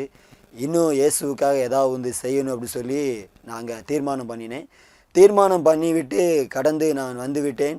ஆனால் தீர்மானத்தை என்னால் நினைவிக்க முடியவில்லை. மறுபடியும் பழைய பாவங்கள், பழைய காரியங்கள், பழைய துன்மார்க்கமான காரியங்களை நான் செய்து கொண்டே இருந்தேன். ஆனாலும் இயேசு என்னை விடவே இல்லை. ஆனால் எங்கள் அப்பா அம்மா சொல்லுவாங்க, நீ பைபிள் படி, ஜெபம் பண்ணு அப்படி சொல்லுவாங்க. அவங்க சொல்லும்போது என் வாழ்க்கையில் அது ஒரு கசப்பு போல் தெரிந்தது. எப்போ பார்த்தாலும் பைபிள் படி, ஜெபம் பண்ணி சொல்கிறீங்களே, நீங்கள் இதை படித்து இயேசுவை தேடி என் வாழ்க்கையில் என்ன மாற்றங்கள் வந்தது? என் சுபாவம் மாறலை, என் பேச்சு மாறலை, எதுவுமே மாறலை. நான் இயேசுவை தேடி என்ன அப்படின்னு சொல்லி. ஆனாலும் இயேசு என்னை விடவே இல்லை. ஆலயத்தில் நான் ஜெபித்து கொண்டிருக்கும்போது என் உடம்பில் ஒரு வியாதி வந்தது. அந்த வியாதி தொடர்ந்து ஒரு வருடமாய் என்னை பலவிதமான பாடு. இந்த வியாதி ஃபேண்டு போட்டால் ஒட்டிக்கிறோம், சட்டை போட்டால் ஒட்டிக்கிறோம், பல துர்நாற்றங்கள் போன்று பக்கத்தில் யாருமே வர முடியாது. ஆனால் இயேசு என் பக்கத்தில் வந்து உன்னை சுகப்படுத்துவேன், நான் இந்த வியாதியை நான் சுகப்படுத்தினேன், நீ எனக்காக என்ன செய்வாய் அப்படிங்கும்போது நான் இயேசுக்குள்ளே நீங்கள் என்ன சொல்கிறீங்களோ நான் அதை செய்வேன் ஏசப்பா அப்படின்னு சொல்லி நான் அவர்கிட்ட அர்ப்பணித்தேன். ஆனாலும் என் வியாதியை அவர் சுகமாக்கினார். நான் அவர் சொன்னது போல் அவர் என்னை சுகமாக்கினார், பரிபூர்ண விடுதலை கொடுத்தார். ஆனால் எனக்குள்ள ஒரு மாற்றங்கள் இல்லை. இது நம்ம மாத்திரை போட்டதுனால் சுகமாயிட்டு அப்படி சொல்லி இயேசுவை மறந்து விட்டேன். ஆனாலும் அவர் என்னை விடவே இல்லை. வேலைக்காக படித்து எல்லாம் முடித்து விட்டு வேலைக்காக மும்பை பட்டணத்தில் போயிருக்கும்போது கிறிஸ்மஸ் நாட்களில் ஒரு சர்ச்சில் ஒரு ஓரத்தில் நிற்கும்போது இப்போ எல்லாரும் ஒரு வாக்குத்தத்தம் எடுப்பாங்க, சரி நம்மளும் போவோம் அப்படின்னு சொல்லி நம்ம ஆசீர்வதிப்பார், நல்லா வைப்பார் சொல்லி அந்த வாக்குத்தத்தம் எடுக்க போகும்போது அப்போ ஆண்டவர் பேசுகிறார், நான் உன்னை பேர் சொல்லி அழைத்து அறிந்திருக்கிறேன், நீ என்னுடையவன் அப்படி சொல்லும்போது அந்த இடத்துல நான் உடைக்கப்பட்டேன். ஏசப்பா, நான் துன்மார்க்கமாய் வாழ்ந்தவன், துன்மார்க்கமான காரியத்தை செய்தவன், என்ன நீங்கள் பேர் சொல்லி அழைத்து இருந்திருக்கிறீங்களா, ஏன்னா என்னையும் நீங்கள் பேர் சொல்லி அழைப்பீங்களா அப்படி சொல்லி எனக்கு ஒரு நம்பிக்கை வந்ததுனால அன்று ஏசப்பட சொன்னேன், நீங்கள் என்ன சொல்ல போகிறீங்க, என்ன செய்ய போகிறீங்க அப்படி சொல்லி நான் அவர்கிட்ட அர்ப்பணித்தேன். ஆனாலும் இயேசு, நீ என் ஊழியத்தை செய்யவா, என் ராஜ்யத்தின் காரியத்திற்காக நீ செய்யவா அப்படி சொல்லும்போது, இல்லை ஏசப்பா நான் வர முடியாது, என்னுடைய காரியமே நிறைய தோல்வியாக இருக்கிறது, நான் எப்படி உங்கள் ஊழியத்தை நான் செய்ய போகிறேன் அப்படி சொல்லி ஏசப்பாவோட நான் போராடி கொண்டு இருக்கும்போது அவர் சொன்னார், நீ எனக்காக வா, நான் உனக்காக செய்வேன் அப்படி சொல்லி ஏசப்பாவோடு அந்த மும்பை பட்டத்தில் கன்ஃபார்ம் பண்ணேன். வாரம் ஏசப்பா உடன்படிக்கை பண்ணேன். அது ஒரு சில நாட்களில் வீட்டுக்கு வந்திருக்கிறேன். நான் ஊழியத்துக்கு போகும்போது, நீ அதெல்லாம் முடியாது, நீ படித்திருக்கிற, நீ வேலைக்கு போகணும், நம்ம குடும்பம் பின்தங்கியது அப்படி சொல்லி வீட்டில் ஒரு வாக்குவாதங்கள் ஏற்பட்டது. இல்லை, நான் நின்னா இயேசுவுக்காக தான் நிற்பேன், நான் இயேசுவுக்காக தான் ஊழியம் செய்வேன் அப்படிங்கும்போது அந்த உடனே எனக்கு பைபிள் மட்டும் போதும், இயேசு மட்டும் போதும் அப்படி சொல்லி என் வாழ்க்கையில் நான் வரும்பொழுது என் குடும்பத்தினால் உடைக்கப்பட்டேன். என்கிட்ட சரியாக யாருமே பேச மாட்டாங்க, சரியாக யாருமே எதுவுமே சொல்ல மாட்டாங்க. நீ ஏசு தானே போகிற, அந்த இயேசு உனக்கு எல்லாம் செய்வார் அப்படி சொல்லி குடும்பத்தினால் அப்படி நான் உடைக்கப்பட்டேன். ஆனாலும் இயேசு ஒரு பக்கம் பேசி கொண்டிருக்கிறார், ஒரு பக்கம் குடும்பத்தில் உடைக்கப்படுகிறேன். ஆனால் அவருடைய அன்பு எனக்குள் உள்ளாக என்னை நெருக்கி கொண்டே இருந்தது. ஏசப்பா, நீங்கள் சொல்கிறது கேட்கவா, இல்லை இவங்க சொல்கிறது நான் கேட்கவா அப்படி சொல்லி அந்த இடத்துல நான் புலம்பி அழுது கொண்டு இருந்தேன். ஆனால் அவர் என்ன சொன்னார், நீ என்னை பின்பற்றி வா, நான் உனக்காக எல்லாம் செய்வேன் அப்படி சொன்ன உடனே நான் அவருக்கு பின்னாக வர ஆரம்பித்தேன். என் சொந்தம் எல்லாரும் என்னை நெருக்கி அப்படி பேச ஆரம்பித்தாங்க. நான் துன்மார்க்கமாக வழியில் போகும்பொழுது என்னை யாருமே பேசலை. ஆனால் நான் இயேசுவுக்காக வரும்பொழுது ஒரு கூட்ட ஜனம் என்னை பேச ஆரம்பித்தது. யாருமே பேச மாட்டேங்காங்கப்பா, யாருமே என்கிட்ட அன்பு காட்ட மாட்டேங்காங்கப்பா அப்படி சொல்லி நான் ஏசப்பட்ட இருக்கும்போது, நான் உன் மேலே ஒரு நினைவாக இருக்கிறேன் தம்பி, நான் உன்னை நேசிக்கிறேன் தம்பி, நான் உனக்காக எல்லாம் செய்வேன் தம்பி அப்படி சொல்லி அவர் என்னோடு பேசுகிறது நான் உணர்ந்தேன். அந்த உடனே இயேசுவே, இப்படிப்பட்ட சூழ்நிலை இருக்கிறது, என் குடும்பத்தில் நான் ரொம்ப கஷ்டப்பட்டவன், அடுத்த வேலைக்கு சாப்பாடுக்கு நான் என்ன செய்யுது, நீர் ஒரு பக்கம் ஊழியத்திற்கு என்னை கூப்பிடுறீங்களே அப்படி நான் ஆண்டவர்கிட்ட விண்ணப்பம் பண்ணும்போது அவர், நீ எனக்கு வேணும், நான் ஒன்று கொண்டு நான் செய்ய போகிறேன் அப்படி சொல்லி அவர் என்னோடு பேசி கொண்டு இருக்கும் பொழுது, இயேசுவை நேசிப்பதா குடும்பத்தை நேசிப்பதா என்று சொல்லி எனக்கு தெரியவில்லை. ஆனால் ஒன்று கற்றுக்கொண்டேன், இயேசுவை நேசிக்கும் பொழுது குடும்பம் நம்மளை தேடி வரும் என்கிறதை நான் இயேசுவிடம் கற்றுக்கொண்டேன். இயேசுதான் எனக்கு போதும், இயேசு இருந்தால் என் வாழ்க்கையில் எல்லாம் நடக்கும், இயேசுவை ஏற்றுக்கொண்டா என் வாழ்க்கையில் எல்லா அற்புதமும் நடக்கும் சொல்லி இயேசுவின் பின்னாக நான் வர ஆரம்பித்தேன். இயேசுவே, எனக்கு சரியா ஒன்றுமே இல்லை ஏசப்பா அப்படி சொல்லி ஏசப்பாவின் பின்னாக நான் வர ஆரம்பித்தேன். இயேசு சொன்னா, நீ என் காரியத்தை செய்யும் போது, நீ என் ஊழியத்தை செய்யும் பொழுது நான் உனக்கானதை எல்லாத்தையும் நான் செய்து முடிப்பேன் அப்படி சொல்லி அவர் வாக்கு பண்ணினார். அவர் வாக்கு பண்ணினதை அதையெல்லாம் ஆண்டவர் ஊழியத்திற்கு வந்த ஒரு சில மாதங்களில் அவர் பல மடங்கு கூட்டி கொடுத்து அத்தனை பேர்களுக்கு முன்பாக இயேசு என்னை ஒரு சாட்சியாக நிறுத்தினார். இன்றைக்கும் அவர் அற்புதம் செய்ய வல்லமையுள்ள தெய்வம். என் வாழ்க்கையில் இயேசு செய்த அற்புதம் பெரியது. ஏன்னா அவர் சொல்லி முடியாது எண்ணி முடியாத அற்புதத்தையும் என் வாழ்க்கையில் செய்திருக்கிறார். என் வாழ்க்கையில் என்னெல்லாம் இல்லாமல் இருந்தனோ அதெல்லாம் ஏசப்பா எனக்கு தந்திருக்கிறார். 20 வருடமாக என் வீடு கட்டப்படாமல் இருந்தது. அந்த 20 வருடத்தையும் நான் ஊழியத்துக்கு வந்த ஒரு சில வருடத்தில் ஆண்டவர் ஒரு வீடுக்கு பதிலாக 2 வீடு கட்டி கொடுத்து ஆண்டவர் என்னை அற்புதமாக அதிசயமாக நடத்தி கொடுத்தார். ஏன்னா இயேசுவுக்காக எதையும் செய்ய நம்ம முன் வரும்போது, அவருக்காக அவருடைய ராஜ்யத்தின் காரியத்திற்காக நீங்கள் செயல்படும் போது அவர் நமக்காக எல்லாவற்றையும் செய்ய அவர் வல்லமையுள்ள தேவனாக இருக்கிறார். இந்த நேரத்தில் நீங்களும் பார்க்கலாம், இந்த சாட்சியை நீங்கள் பார்க்கலாம். உங்கள் வாழ்க்கையில் எதுவும் அற்புதம் இல்லையா, எதுவும் அதிசயம் இல்லையா, நான் இயேசுவை கும்பிட்டு பார்த்தேன் எதுவுமே இல்லையா, இயேசுவுக்காக நீங்கள் செயல்படுங்க. இயேசுவுக்காக நீங்கள் ஒரு காரியத்தை செய்யும்போது ஆண்டவர் சொல்லிக்கிறார், ஒரு கலசம் தண்ணி கொடுத்தாலும் அது பலனை நீங்கள் பெறுவீர்கள் என்று சொல்லியிருக்கிறார். நீங்கள் இயேசுவுக்காக செயல்படும் போது உங்கள் வாழ்க்கையில் ஒரு பெரிய ஒரு திருப்பு முனையை அவர் கட்டளையிடுவார். இந்த ஊழியத்திற்கு வந்தது நிமித்தம் நானும் எங்கள் குடும்பங்களும், குடும்பத்தில் எல்லாரும் ஏளனமாய் பேசினவங்க எல்லாரும் இன்றைக்கி ஒரு அன்பாகவும் ஒரு ஐக்கியமாகவும் ஆண்டவர் இணைக்க பண்ணியிருக்கிறார். இந்த சாட்சிதாமே தேவ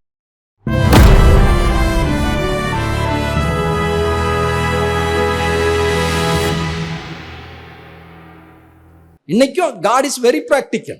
தேவன் நடைமுறையாய் வாழ்க்கையில என்ன தேவையோ அதையெல்லாம் கருத்தாய் யோசிக்கிற ஒரு தேவன். இவைகள் எல்லாம் உங்களுக்கு தேவை என்று உங்கள் பரமபிதா என்ன செய்திருக்கிறார்? அறிந்திருக்கிறார். தேவைகளை சந்திக்கிறார், மன விருப்பங்களையும் நிறைவேற்றுவார். எனக்கு மறக்க முடியாத ஒரு நாள் இருக்கு, ஒரு ஃபாஸ்டிங் ப்ரேயர். ஹைவேல அந்த ஒரு 4 மணி நேரத்துக்கு கடையே கிடையாது. எனக்குள்ள ஒரு ஆசை, ஒரு க்ரீம் கேக்கும் ஒரு புரோட்டா இப்படி மனசுக்குள்ள வருது. திடீர்னு அதை நினைச்சா பசியாயிருச்சு. ஒரு கொஞ்ச நேரத்துல ஒரு ஹோட்டல்ல நிக்கிறாங்க, சின்ன ஹோட்டல். நான் நினைச்ச கலர்ல க்ரீம்ல ஒரு கேக் இருக்கு, நல்ல டேஸ்டான ஒரு புரோட்டா. மேஜிக் மாதிரி இருந்துச்சு எனக்கு. கலர் க்ரீம் எப்படி வேணாலும் இருக்கலாம்ல, க்ரீம் இல்லாம இருக்கலாம் கேக்கு. நான் பச்சை கலர்ல நினைச்சா ரோஸ் கலர்ல க்ரீம் இருக்கலாம், நினைச்ச கலர்ல இருக்கு. அதான் பைபிள் படிக்கும்போது யோசிப்பேன், மன விருப்பங்களை தருகிறவர். நான் நினைச்ச க்ரீம் கலர் கேக் கொடுக்கறதுக்கு நான் என்ன பெரிய ஆளா? ஆனா யோசிக்கிறாரு, நினைச்சிட்டியா, சே வா வா உனக்கு வழியில வச்சிருக்கிறேன். மன விருப்பங்களையும் தருகிறார், தேவைகளையும் சந்திக்கிற ஒரு ஆண்டவர்.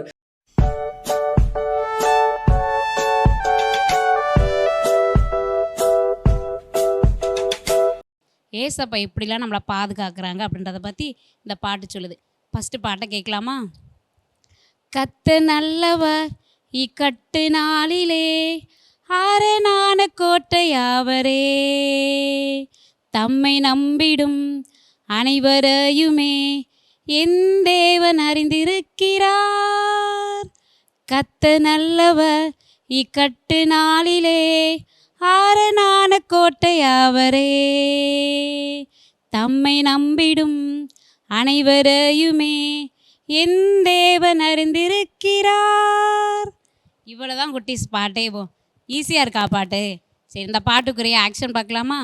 கத்த நல்லவர் இக்கட்டு நாளிலே அரணான கோட்டையாவரே, தம்மை நம்பிடும் அனைவரையுமே என் தேவன் அறிந்திருக்கிறார்.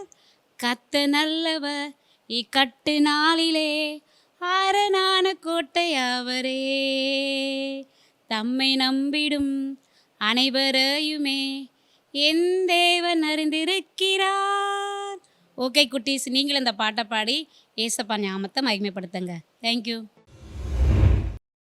ஒரு அழகான ஒரு வாக்கியம் சொல்லுவாங்க, eat an apple everyday keeps the doctor away அப்படின்னு சொல்லுவாங்க. இதுக்கு நான் ஒரு இங்கிலீஷில் ஒரு அழகான கொட்டேஷன் சங்கீதத்தை வைத்து நான் சொல்கிறேன். Read a psalm everyday keeps the worry அவே.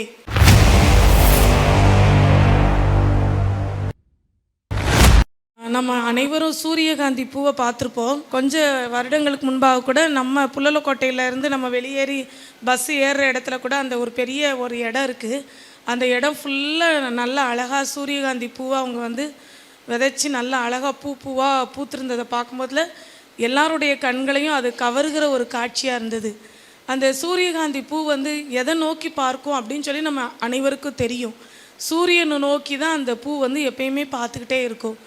ஒருவேளை சூரியன் உதிக்கலை அப்படின்னு சொன்னால் அது வந்து தனக்கு அருகாமையில் இருக்கிற பூக்களை வந்து பார்த்துக்கிட்டு இருக்கும். அந்த சூரியகாந்தி பூ தனக்கு வந்து சக்தியை பெறணும் அப்படின்னு சொன்னால் அது வந்து சூரியனை நோக்கி பார்க்கறது போல் நம்முடைய வாழ்க்கையில் நம்முடைய ஆண்டவர் சூரியனும் கேடகமுமானவர் அப்படின்னு சொல்லி நம்ம வேதத்தில் நம்ம வாசிக்கிறோம். அப்படிப்பட்ட ஆண்டவராகிய சூரியனை நம்ம ஒவ்வொரு நாளும் அதிகாலை வேளையில் தேடும் பொழுது தேவன் நிச்சயமாகவே அந்த நாளுக்குரிய வழிநடத்துதல், அந்த நாளுக்குரிய கிருபைகள், அந்த நாளுக்குரிய எல்லா விதமான ஆரோக்கியம், பலன், நம்முடைய கேள்விகளுக்கான பதில், நம்ம நடக்க வேண்டிய வழி எல்லாவற்றையும் கற்றுத்தருவதற்கு அவர் வல்லமையுள்ளவராய் இருக்கிறார். ஆண்டவரிடத்திலிருந்து நம் காரியங்களை கற்றுக்கொள்கிறதோடு அல்ல, தேவ சமூகத்தில் காத்திருந்து வேத வசனங்களை தியானிக்கும் பொழுது அவர் நம்மோடு இடைபடுகிற அந்த வார்த்தையை நாம் உட்கொள்வதோடு மட்டுமல்ல, மற்றவர்களோடு நம்ம அதை ஷேர் பண்ணுறவங்களாக இருக்கணும். ஒருவேளை சூரியகாந்தி பூ பக்கத்தில் இருக்கிற இன்னொரு பூவை பார்த்து அது வந்து தன்னுடைய சக்தியை, தனக்கு வேண்டிய சக்தியை பெற்றுக்கொள்ளவும் செய்யுமா, அந்த இன்னொரு பூவுக்கு கொடுக்க வேண்டிய சக்தியை அது கொடுக்கவும் செய்யுமா. இன்றைக்கி நம்ம ஆண்டவர்கிட்டருந்து கற்றுக்கொண்ட காரியங்களை மற்றவங்க இடத்துல ஷேர் பண்ணுறவங்களா இருக்கணும் அப்படின்னு சொல்லி ஆண்டவர் எதிர்பார்க்குறாரு. ஜெபத்தில் பங்கு பெறாதவங்களா ஒரு சிலர் இருந்தாங்க அப்படின்னு சொன்னால் அவங்களோட நீங்கள் இன்றைக்கி ஆண்டவர் உங்களுக்கு கற்றுக் கொடுத்த காரியங்களை ஷேர் பண்ணணும், அவங்களோடு பேசணும். இந்த காரியத்தை இன்றைக்கி ஆண்டவர் கற்றுக் கொடுத்தார், இது என்னுடைய வாழ்க்கைக்கு பிரயோஜனமாக இருந்தது, இன்றைக்கி நான் வேதத்தை நான் தியானிக்கும் பொழுது இந்த வார்த்தை என்னுடைய இருதயத்தை தொட்டுச்சு அப்படின்னு சொல்லி நம்ம மற்றவங்களோடு நம்முடைய காரியங்களை, ஆண்டவர் நமக்கு கற்றுக் கொடுத்த காரியங்களை ஷேர் பண்ணும் பொழுது அவங்களுடைய இருதயம் பக்தி விருத்தி அடையும் அப்படிங்கிறதுல எந்த சந்தேகமும் இல்லை. ஒரு அழகான ஒரு வாக்கியம் சொல்லுவாங்க, eat an apple everyday keeps the doctor away அப்படின்னு சொல்லுவாங்க. தினந்தோறும் நீங்கள் ஆப்பிள் சாப்பிட்டீங்க அப்படின்னு சொன்னால் டாக்டரை சந்திக்கிறதுக்கு தேவையில்லை அப்படின்னு சொல்லுவாங்க. இதுக்கு நான் ஒரு இங்கிலீஷில் ஒரு அழகான கொட்டேஷன் சங்கீதத்தை வைத்து நான் சொல்கிறேன். Read a psalm everyday keeps the worry away. Read a psalm everyday keeps the worry away. தினந்தோறும் சங்கீதங்களை நம்ம வாசித்து கொண்டே இருந்தோமானால் நம்மளை சுற்றி இருக்கிற காரியங்கள் நம்மளை கவலைக்கு உட்படுத்தாதான். எப்பேற்பட்ட ஒரு நல்ல கிருபை பாருங்களேன். சங்கீதக்காரன் 150 சங்கீதங்களை எழுதி வைத்திருக்கிறாங்க. ஒவ்வொரு நாளும் 5 சங்கீதங்களை நம்ம வாசித்து வந்தோம் அப்படின்னு சொன்னால் ஒரு மாதத்துக்குள்ளே 150 சங்கீதங்களையும் வாசித்து முடிப்பது மிகவும் எளிதான காரியம். அப்போ உங்கள் வாழ்க்கையில் ஒரு தீர்மானம் எடுங்க. என்ன வேலை செஞ்சாலும் சரி, ஏதோ நீங்கள் சாப்பிட்டுக்கிட்டேனாலும் ஒரு 5 சங்கீதத்தை என்ன செஞ்சிடலாம், வாசித்தரலாம். அல்லது ஒரு சின்ன ஒரு காரியத்தை நீங்கள் செய்கிறதுக்கு முன்னாடி கூட கடகடன்னு ஒரு 5 சங்கீதத்தை வாசித்தரலாம். அப்போ read a psalm everyday keeps the worry away. உங்களை கவலைகள் மேற்கொள்ளாமல் இருக்கணும். பொதுவாக கவலைகள் நம்ம சரீரத்தை தாக்குனுச்சு அப்படின்னு சொன்னால் அல்சர் வரும், பிபி வரும், சுகர் வரும், எல்லா ஹார்ட் அட்டாக் கூட வர்றதுக்கு வாய்ப்புகள் இருக்குது. அப்போ அந்த கவலை இல்லாமல் வாழணும், நம்ம வாழ்க்கை சந்தோஷம் நிறைந்த ஒரு வாழ்க்கையாக, சமாதானம் நிறைந்த ஒரு வாழ்க்கையாக இருக்கணும் அப்படின்னு சொன்னால் தினந்தோறும் சங்கீதக்காரன் எழுதின சங்கீதங்களை உங்களுடைய வாழ்க்கையில் நீங்கள் வாசித்து பழகுனீங்க, அதை உங்களுடைய வாழ்க்கையில் நடைமுறைப்படுத்துனீங்க அப்படின்னு சொன்னால் நிச்சயமாகவே சந்தோஷமாக நீங்கள் இந்த உலகத்தில் வாழ முடியுங்கிறதுல சந்தேகமே இல்லை.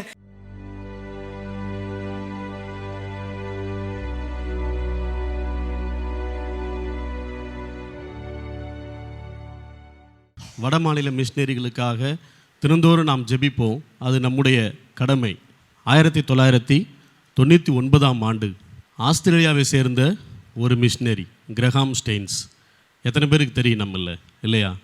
அவர் ஒடிசாவில், அதாவது அப்போ ஒரிசா அப்படின்னு பேர் இருந்தது. அந்த ஒடிசா மாநிலத்தில் சின்ன சின்ன இடங்களை அவர் தேடி கண்டுபிடித்தார். அப்படி கண்டுபிடிச்சி ஜங்கல் கேம்ப் ஒவ்வொரு இடத்துல அவர் நடத்தி கொண்டிருக்கும்போது அவருடைய 2 பசங்கள், பிலிப்பு மற்றும் தீமோத்தேயு என்று 2 பசங்க, 10 வயசு, இன்னொரு பையனுக்கு 6 வயசு, 2 பேரும் ஒரு ஜங்கல் கேம்பை முடிச்சுட்டு இன்னொரு ஜங்கல் கேம்புக்கு போகிறதுக்கு முன்னாடி அந்த 2 பசங்களும் சொன்னாங்களாம், அப்பா கொஞ்சம் நம்ம ரெஸ்ட் எடுத்துகிட்டு போகலாமா அப்படின்னு சொல்லி. அப்பா கொஞ்சம் ரெஸ்ட் எடுத்துகிட்டு போகலாமா அப்படின்னு. அப்போ அவங்க அப்பா சொன்னாராம், நான் கொஞ்சம் ஓரமாக வண்டியை நிப்பாட்டுறேன், அங்கே என்ன செய்வோம், வண்டியிலேயே நம்ம தூங்கிக்கிடுவோம் அப்படின்னு சொல்லி அவர் சொன்னாராம். சரின்னு சொல்லிட்டு அவங்க என்ன செஞ்சாங்க, வண்டியிலேயே தூங்குனாங்க. அப்போ பாருங்கள், 50 பேர் கொண்ட கும்பல் கொடூரமாக தாக்குதல் நடத்தி உயிரோடு என்ன செஞ்சாங்க, எரித்து கொலை செய்தாங்க. அந்த 2 பசங்களை பார்த்தும் அந்த 50 பேர் கொண்ட கும்பலுக்கு என்ன செய்யலை, ஒரு சின்ன இறக்கம் கூட என்ன செய்யலை, வரலை. அந்த மனோகர்பூர் அப்படிங்கிற இடத்துல வந்து அவர் வந்து தன்னுடைய காரை வந்து அவர் வந்து பார்க் செய்தார். அது வந்து ஸ்டேஷன் வேகன் என்ற ஒரு நல்ல பெரிய கார். அது நல்ல விசாலமாக படுத்து தூங்கக்கூடிய இடம் அங்கே இருந்தது. பிள்ளைகளை தூங்க வைத்து விட்டு கடைசி அவர் தூங்கினார்.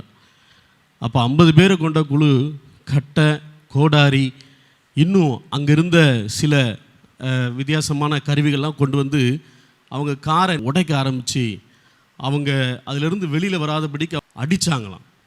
அப்போ இவர் எப்படியாவது பிள்ளைகளை காப்பாற்றலான்னு நினச்சி என்ன செஞ்சார், கிரஹாம் ஸ்டெயின்ஸ் போராடினார் அந்த மோசமான கும்பலோடு. ஆனால் பிள்ளைகளை முக்கியமாக எரித்து கொண்டார்கள். என்ன ஒரு தீர்மானம் நாம் எடுக்க போகிறோம்?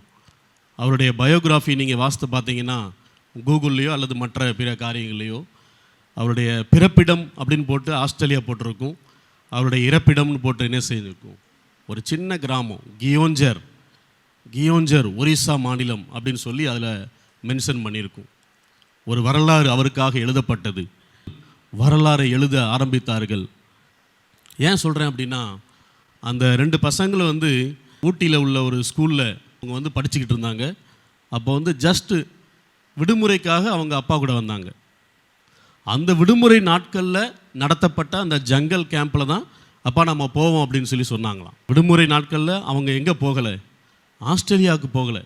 நல்லா நீங்கள் கவனிக்கணும். அவங்க நினச்சிருந்தாங்களா என்ன செஞ்சுருக்கலாம், ஒரு ஃப்ளைட்டில் டிக்கெட் புக் பண்ணி தங்களுடைய தேசத்திற்கு போயிருக்கலாம். ஆனால் அங்கே போகாமல் விடுமுறை நாட்களையும் ஊழியத்தில் அவங்க கழிக்க திருமதி கிரஹாம் ஸ்டெயின்ஸ் அவங்கள்ட்ட கேட்கும்போது, என்னம்மா இவ்வளோ ஒரு துயர சம்பவம் நடந்துருச்சு, உங்களுடைய சொந்த நாட்டுக்கு நீங்கள் திரும்பலாமே அப்படின்னு சொல்லி அவங்க கேட்கும்போது அவங்க சொன்னாங்களா ஒரு வார்த்தை, நான் எங்கே போவேன், என்னுடைய நாடு இதுதான் அப்படின்னு சொல்லி சொன்னாங்களாம். என்னுடைய நாடே இதுதான். ஆண்டவர் எங்களை குடும்பமாக ஊழியத்துக்கு அழைச்சார். ஒன்றும் இல்லை, என் கணவனும் என்னுடைய 2 பசங்க என்ன செஞ்சிட்டாங்க, கொஞ்சம் சீக்கிரம் போயிட்டாங்க. நாங்கள் பின்னாடி என்ன செய்வோம், கொஞ்சம் தாமதமாக போக போகிறோம் அப்படின்னு சொல்லி சொன்னாங்களாம். அவங்களுடைய வாழ்க்கையை நம்முடைய தேசத்தில் இருக்கிற ஒரு மாநிலத்திற்காக, நம்முடைய தேசத்தில் இருக்கிற சில தொழுநோயாளிகளுக்காக தியாகம் பண்ணி ஊழியத்தை ஒடிசா மாநிலத்திலே அவங்க செய்தார்கள். அது மாத்திரமல்ல, உயிரோடு எரித்து கொல்லப்பட்டார்கள். இப்படிப்பட்ட சூழ்நிலையிலே வட மாநிலம் இன்றைக்கும் இருக்குது. ஒருவேளை இன்றைக்கி வந்து அப்படிப்பட்ட கொடூர கும்பல்கள் வந்து எரித்து கொள்ளலாட்டாலும் அவங்க எடுக்கிற முயற்சிகள் கிட்டத்தட்ட அதுக்கு நேராகவே இருக்கும். இவங்களை எப்படி ஒடுக்கிறது, இவங்களை எப்படி தடுக்கிறது, எப்படி இவங்களை எதிர்க்கலாம் அப்படின்னு சொல்லியே தான் அவங்களுடைய எண்ணம் எல்லாம் என்ன செய்யும் இருக்கும். நம்முடைய தேசத்தின் மாநிலங்களை நினைவு கூறுவோம்.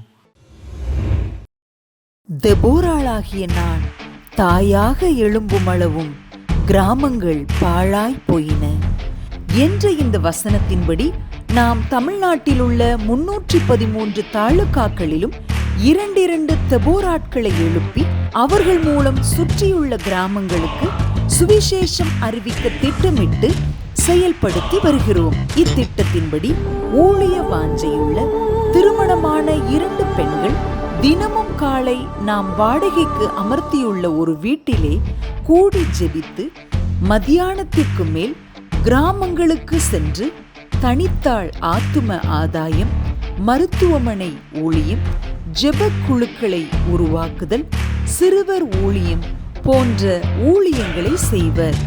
மேலும் மாதம் ஒரு முறை நமது கெத்செமனே வளாகத்தில் வைத்து நடைபெறும் கிராம ஊழியர் பயிற்சியிலும் கலந்து கொண்டு இன்னும் ஆத்தும பாரத்தோடு எப்படியெல்லாம் ஊழியம் செய்யலாம் என்ற உத்வேகத்தையும் பெற்று செல்வர்.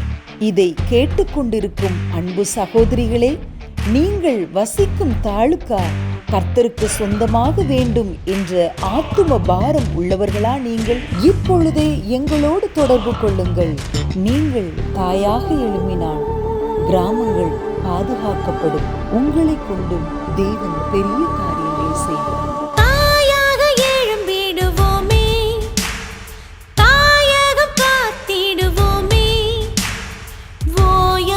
உழைத்திடுவோமே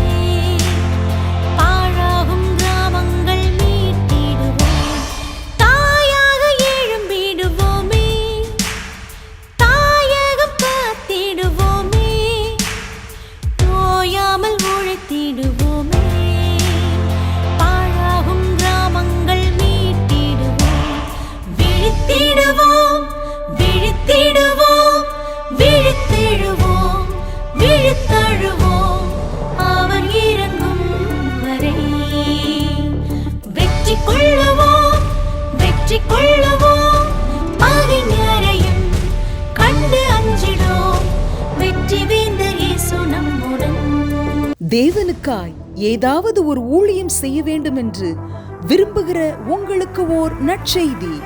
நமது கெத்செமனே வளாகத்தில் ஊழியர் பயிற்சி முகாம் நாள் ஏப்ரல் 2 செவ்வாய்க்கிழமை காலை 10 மணி முதல் சனிக்கிழமை 6ஆம் தேதி மதியம் 2 மணி வரை ஊழியர் பயிற்சி நடைபெற உள்ளது.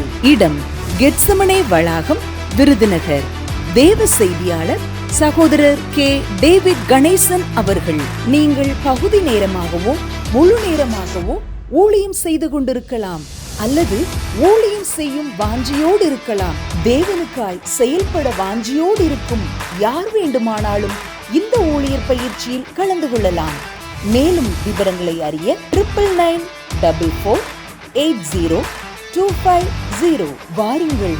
நாம் எல்லோரும் இணைந்து தேவனுடைய ராஜ்யத்தை கட்ட நம்மால் இயன்றதை செய்வோம். கர்த்தர் உங்களை ஆசீர்வதிப்பாராக.